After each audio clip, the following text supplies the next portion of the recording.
Give me a big fat kiss. Hey everyone, I'm Chris. And I'm Brock, and today, in honor of the It Gets Better Project's World Pride campaign, we are telling a story. We're telling a really sweet story. Well, I'm telling a story. I guess it's more broad. But the It Gets Better Project is an organization that empowers and uplifts LGBTQ plus youth around the world through the power of storytelling, making sure that those youth who might be feeling isolated or alone do know, in the end, it does get better. Fact. Gosh, so I don't even know where to start, but it's really funny because the person I'm talking about today is sitting right next to me. And that's truly, honestly, the truth. I'm not sure if you have watched our coming out videos. If you haven't, we will link to them at the end of this video so you have an opportunity to see them. But my story really focuses around self-acceptance and isolating myself from those who do love and care for me because I was not ready to accept myself as a gay man at the time. how old were you at the time? I was 20. 20. I was 20 and finishing my senior year of college when I met Chris in person. And in Berkeley, California.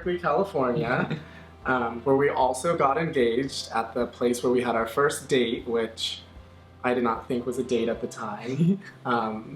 But you came out when you were 15. Yeah, so 5 years before that. And had really, I think, already experienced a lot as a gay man and surrounded yourself with a lot of people that cared for you and appreciated you and accepted you. I mean, we had been talking for about a year before we met in person, right?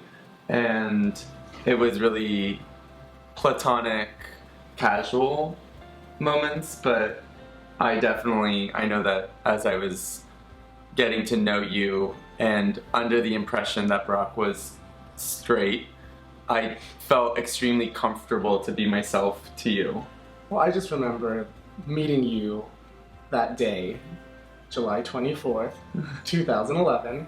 Yeah. And I was going through a lot. I had actually just come out to my mom that day or the day before, who was completely accepting and was really happy that I was on the road to accepting myself.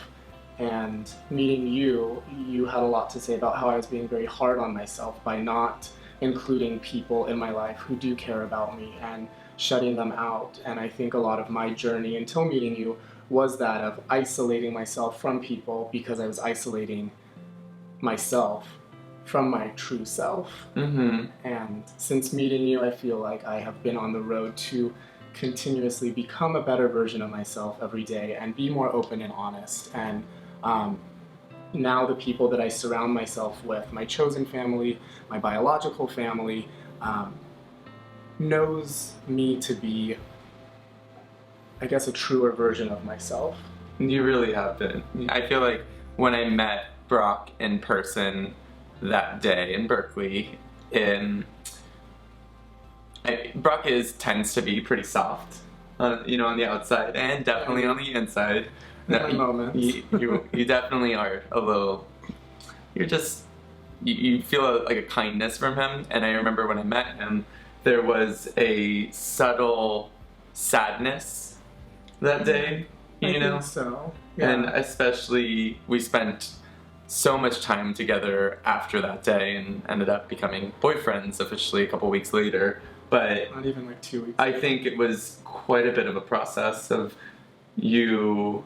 I don't think that I realized how lost I was or how far I was from being my true authentic self. And I even remember my dad and my sister thanking you for bringing me back to them because I had become this kind of distant shell of myself at the time. And I think you really inspire me, and you are the best person I know.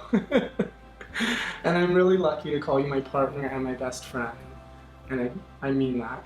And I thank you for helping me find myself. I don't know what I did though. Like what is it that about is just I think just how comfortable you are with yourself and your exuberance and your love for life and just your vitality and was so inspiring. And I just meeting you in person wanted to be more like you in a way that led me to myself, if that makes sense. Yeah. No, that totally makes sense completely.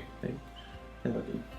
I love you too. When did I start talking about my coming out process to you? Because I had come out when I was 15 years old, and again, you can watch our YouTube videos; they're there. But I don't remember the time that I divulged how hard it was for me. I think it must have been once we started dating. Yeah. But you know, also, it wasn't just like the moment I met you that I just decided like, No, I know. it gets better. It's definitely an ongoing process and continues to be an ongoing process, especially as we do share our life together and share so many things with one another. No, and I feel like that's such a good moment to think about because we are still learning that it truly does get better and better and better And better. and better And better. And there are moments where I catch myself looking at you in bed and knowing that this is my life. And when I was a 14, 13-year-old boy, imagining myself waking up to my life partner as a man was definitely not in my sight. Yeah. You know? Well, now So, it's here. It is.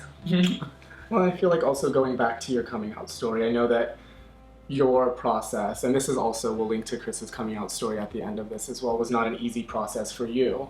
And so at the point that I met you, you were 5 years removed from that moment. But you could truly see from how maybe negative your coming out process was at the very beginning to where you were at that point and continue to be, that it really does get better. You're gonna make me cry. You know, Cry. This is happy. Yeah. I just have to say that, you know, from my point of view, since Brock is nominating me for their story, I think from my point of view, it's been really incredible watching Brock become so steadfast in who he is.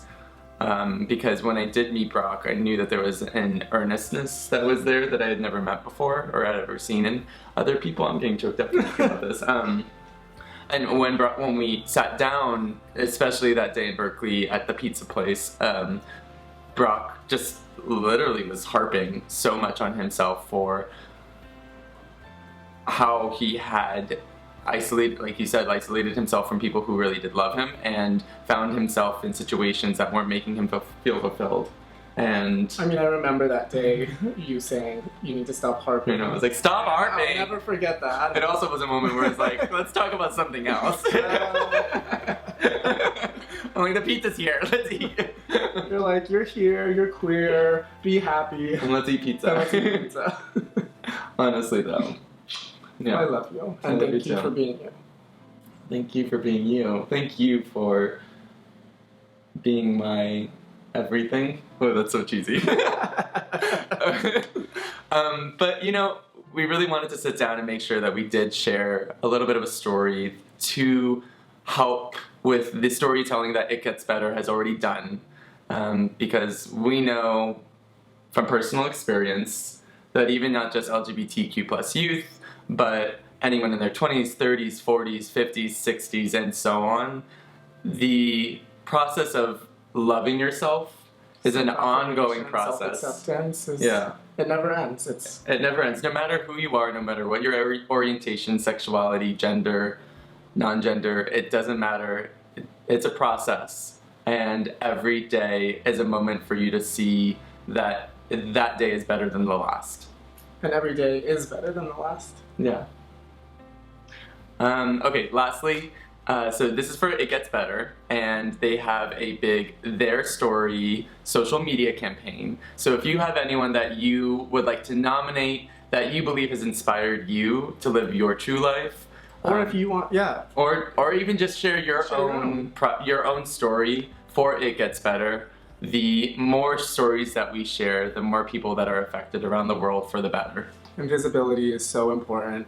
More important now than it's ever been. So definitely share your story. Encourage others to share their story.